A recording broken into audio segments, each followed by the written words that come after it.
মরা নদীর চড়ার পর আজগবিয়া ফুলের বাগান। সাধারণ না, আজগবি না। এরপরে বললেন কি, এই জগতের যত ফুল ফোটে মধু খায় ভ্রমর ঠোঁটে, তাই ভ্রমর ঠোঁটে একদিন অন্তে ওই ফুলের মধু শুকাইয়ে যায়। আর বৃন্দাবনে যে প্রেম করে রাধা কৃষ্ণ এবং জগৎবাসীকে জানাই দিল, ওই ফুলের মধু যদি একবার পাওয়া যায় 12 বছর ফুলে রাখলে নষ্ট নাহি।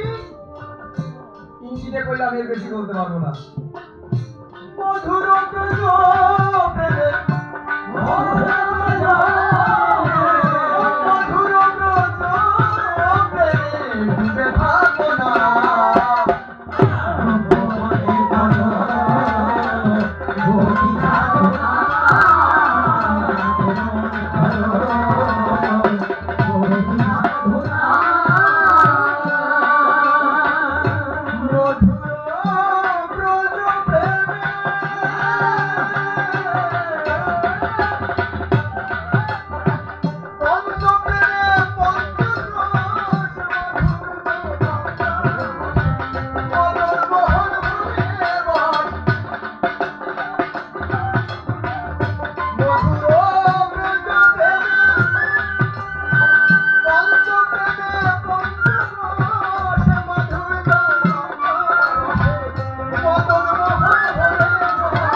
বলে আমার রাধা কর্ত আনা গোনা নাই।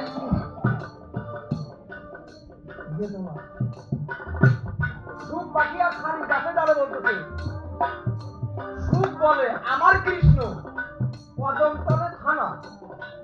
রাধা বলতেছে আমার খালি বলতেছে আমার রাধা কর্ত আনা গোনা, মানে জল আনতে যাচ্ছ, এই কারণ তোমার কৃষ্ণ যেত, তা না যেত না। এবার কি বলবেন? সুখ বলে আমার কৃষ্ণের মাথায় ময়ূরের পাখা, শাড়ি বলে আমার রাধার নাম চিতাতে লেখা, ওই যে দেখা যায় চোখা চোখা। এই জন্য বৃন্দাবনে শ্রেষ্ঠ।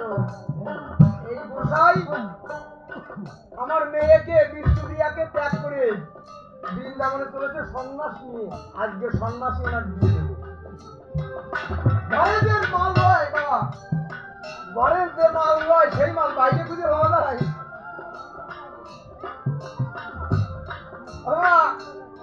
আপনারা যারা শিক্ষা নিয়েছেন ওনারা বুঝবেন। হাহা রাধা প্রেমে রাধা কৃষ্ণ সেই প্রেমে করিলেন